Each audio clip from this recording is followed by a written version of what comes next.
All right, everyone, this is Tim with Online Big Blue, bringing you the best in New York Giants sports talk and entertainment. I am not a fan of the Giants going wide out with their first-round pick. I'm not. There is a lot of consensus around the Giant community that the Giants should go wide receiver or they should go the big tight end. I'm a guy that thinks they can go defense. They can get a wide receiver later in the second or third round who can make an impact. Take a look at what Michael Pittman Jr. did this year with Indianapolis. I loved Michael Pittman Jr. I thought the Giants should go after him and get him. I thought he was going to be a good pro. And look how he performed this year in Indianapolis. So you can find a quality wide receiver in my mind, especially in this draft, because this is a fairly deep draft for the wideout position. Later, maybe second or third round, but I think there is defensive talent that we cannot pass on if it drops to us because of the fact that it will help us immensely in some of the issues and some of the glaring weaknesses we have on defense. And people, of course, are going to say, well, Tim, we have glaring weaknesses on offense. Well, we have a lot of weaknesses in a lot of different places.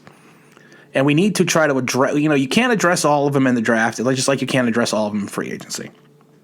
So the question I got the other day was, if the big three wide receivers, Waddle, Smith, or Chase, if all three are available, or if one of them falls to the Giants, would I think the Giants should pick them over a defensive player? And I thought that was a really good question. So I spoke to a gentleman that I got the information from last year that said the Giants would not pass on Andrew Thomas, that it was a lock. You can go back and watch the video, that he heard from his sources that that's where the Giants were going to go the day before the draft.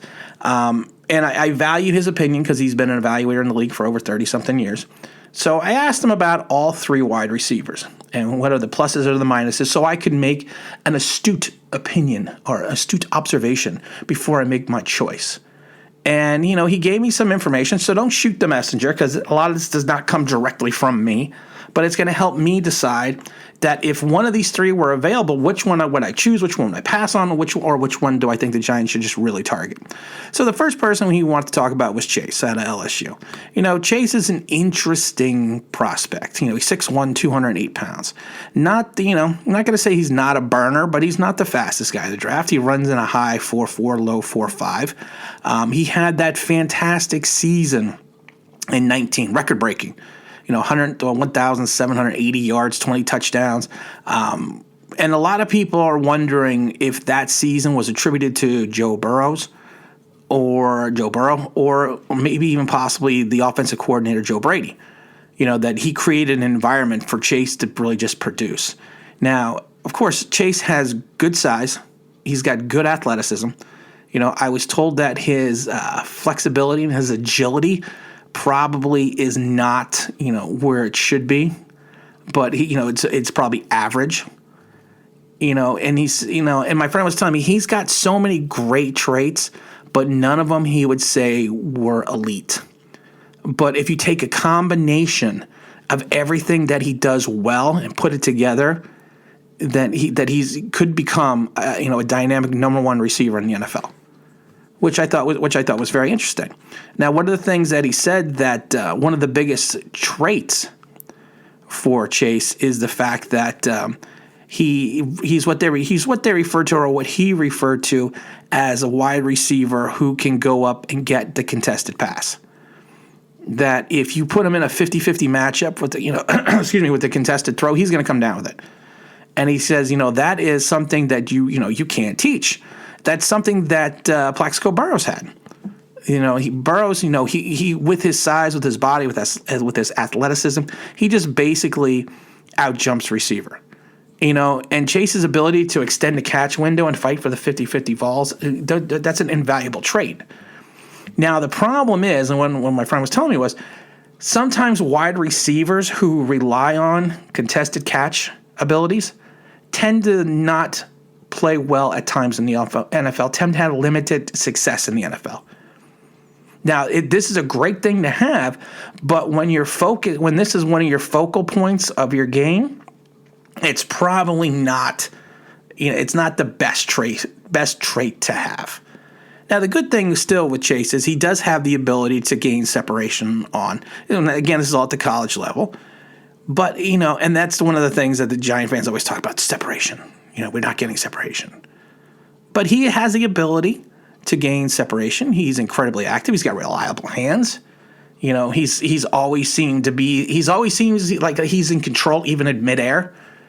But like I said, there are some just concerns that he does a lot of things extremely well, but nothing that they would say would be elite. But if you take a combination of all the package of everything together, it's he could potentially be the complete package at the wide receiver position. Now, the other wide receiver out there, of course, is Devante Smith. Oh, Devante Smith out of Alabama, 6'1", 175 pounds.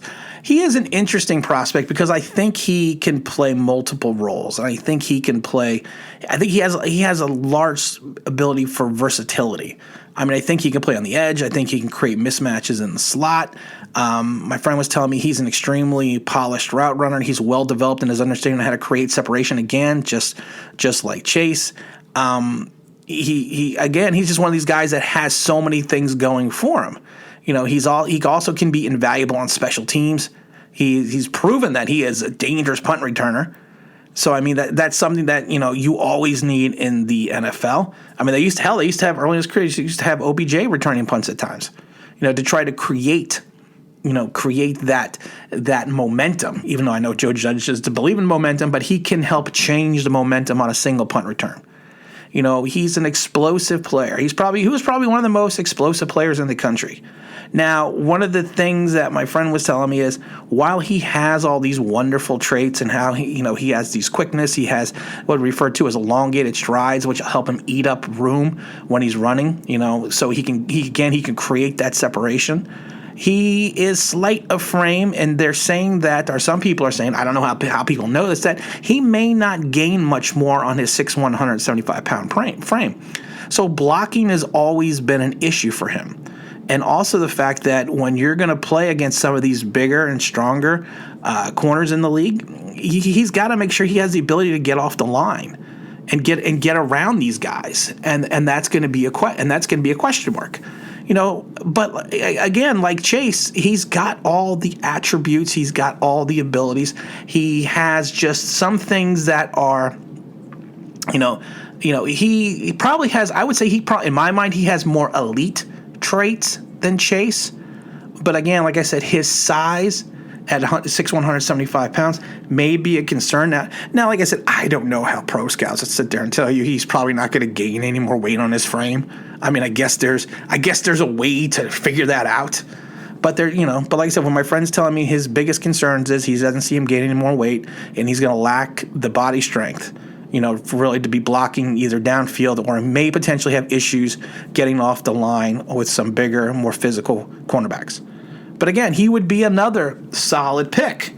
But like I said, I think he's a little bit more in my mind, he's a little bit more of a sure thing than Chase, because like my friend was saying, Chase does so many things well, but the problem is he does nothing to really an elite level, and you do need to worry about, especially with Chase, if he was a product of the system from Joe Brady and Joe Burrow.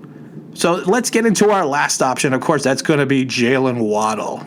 I like Jalen Waddle a lot. Even though he's only 5'10", 182 pounds, I think it was great because my friend gave me a line I think is perfect.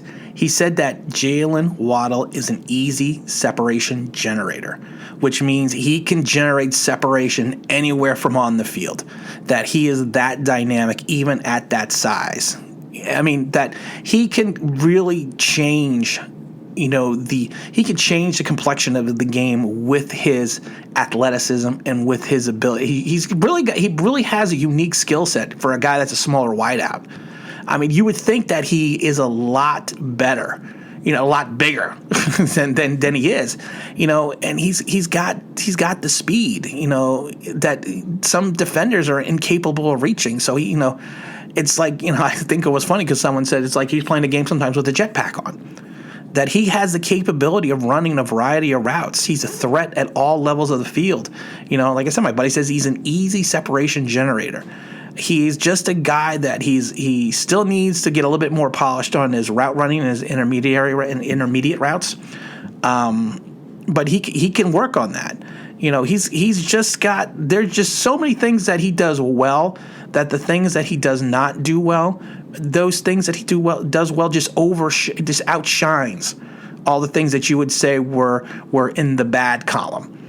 And I really think he's a guy that can be placed in multiple alignments, multiple sets. He can go in the slot, he can go play on the outside, he can come out of the backfield. He could just play multiple positions and put him in multiple areas. He will create mismatches in so many areas of the field. And it's funny, though, because if you watched him play, it sometimes looks like that he is running 2 speeds higher than everyone else, that everyone else is in slow motion compared to him. Now, of course, he is coming off the ankle injury, which had to be repaired by surgery. I think that was and he tried to come back to the championship game. His size may be an issue, but like I said, I think early on in his career, especially, the size is not going to matter because of the fact that he is going to be such a mismatch with his ability and his speed and his, just his high level of control that I don't think that's going to be an issue. Because like I said, if you have, and people are going to say, oh no, if you have a creative offensive coordinator, I think that he is going to be the guy. And now that's the thing. I think I just told you who I want then. If Jalen Waddle falls down to the Giants, and there's a choice between a defensive player and Jalen, I would really have to sit back and think who would I would want to choose.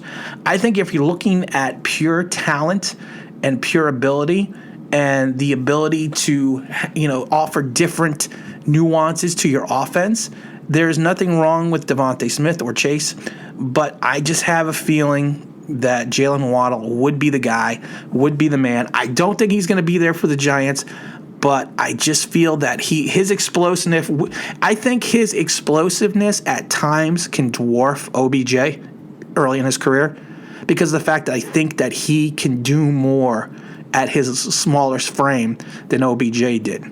So, like I said, if I had to choose, like I said, I would really have to consider Jalen if he was, not that I have anything against Smith or Chase, but I would really have to consider Jalen Waddle if he was down with the Giants, dropped down to the Giants. And I got him. This is Tim with Online Big Blue, bringing you the best of New York Giants sports talk and entertainment. And as always, if you could maybe subscribe, if you ring that bell, you think that means, that'd be awesome.